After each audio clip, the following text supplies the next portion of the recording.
Peggy Vassallo holds a bachelor's degree in art, and she is currently finishing a business degree at CBU. She worked for 11 years as the manager of operations for family services, and over the years has worked at the board level with a number of community organizations. Peggy is passionate about working with youth. For approximately 2.5 years, she worked as a committee member with, among others, educator Ron Neville and Sergeant Tom Ripley to achieve the establishment of a youth centre in Sydney. Some years back, Peggy's mother-in-law, Louise, was one of a number of wonderful volunteers who worked with me at the VON. Louise and I have grandchildren who are more or less in the same age range, so of course, we always found time to talk about our grandchildren and share what was happening in their lives. During the 3 or so years that we worked together, through Louise, I came to know Peggy, her husband Todd, and their children Stephen, Rachel, and Sarah as a vibrant, loving, and community-minded family, committed to a set of values and purpose that leaves me not at all surprised that she was selected as the director of Sydney's new Youth Access Centre. Please join me in welcoming Peggy Vassallo.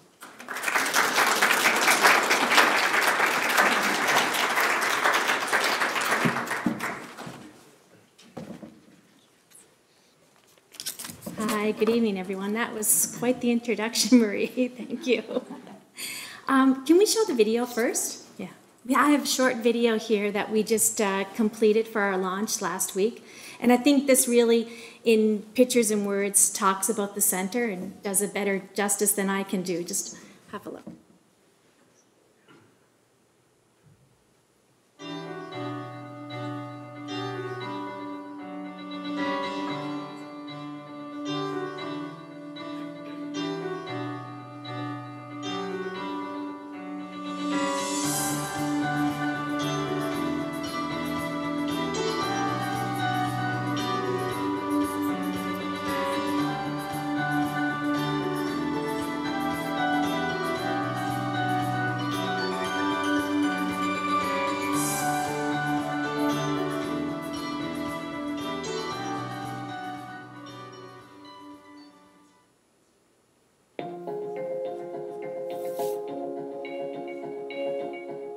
I think Access 808 is going to fill a gap that has existed for many years. There are a lot of youth in Sydney and other areas in Cape Breton that have a hard time accessing services. Whether they need mental health services, addiction services, housing, transportation, they don't always know where they need to go for those things.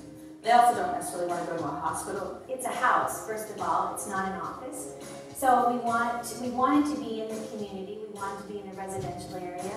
And we wanted youth to feel comfortable coming here. It's a very sort of informal, sort of warm, welcoming place, and that's the way we want to keep it. Well, we have a coordinator here, we have a social worker.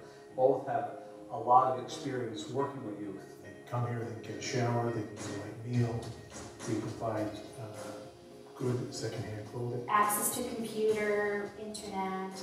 They can do job searches from here. They can look for apartments here. We can assist them with that. It's even some place that I can meet with them. A lot of times when I meet with youth, they're not necessarily in a safe place. I can't meet with them in their homes. They're not at school. Contact the government to sort of get benefits, or you can act as an advocate for them. We can go to appointments with them.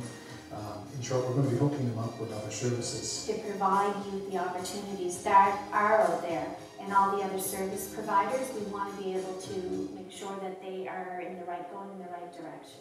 It's a safe place, and it's a confidential place, and they can help you get the help that you need. Up until this time, it's very hard for them to get the services they need to progress on in life. And sometimes a little information goes a long way, and it's the little things you do that can mean a lot in the long run.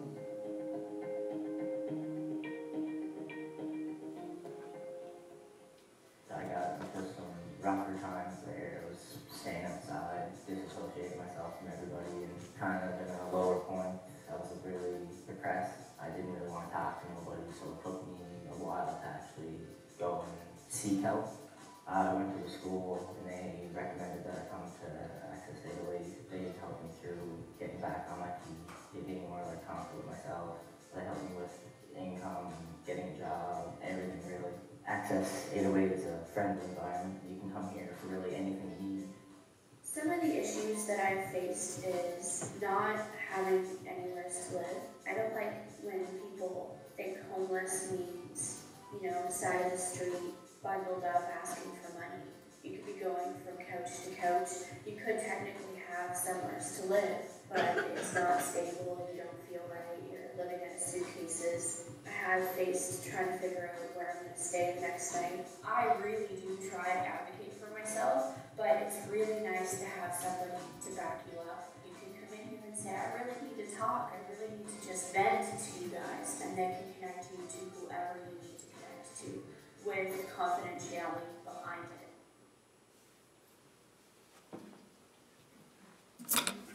So I think that really helps to explain who and what we are and what the center is, and how we are going to hopefully meet the needs of youth that are really coming to us. And I just want to jump in and really kind of talk about the youth that we are going to be working with.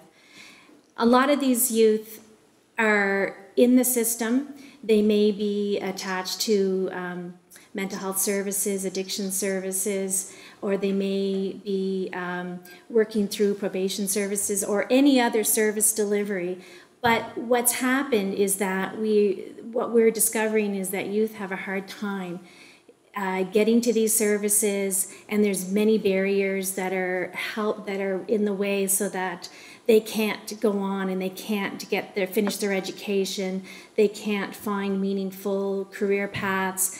And it's really, we have a segment of the population in Sydney that is really stymieing by so many barriers. And so what we want to do is to set out and work with these youth one-on-one, connect them to the right services, work collaboratively. Our board is made up of many different service providers, and we're pretty excited. And this center is the first of its kind in Sydney, and it's been a lot of years in the making by a lot of good people, and we're pretty excited. So thank you.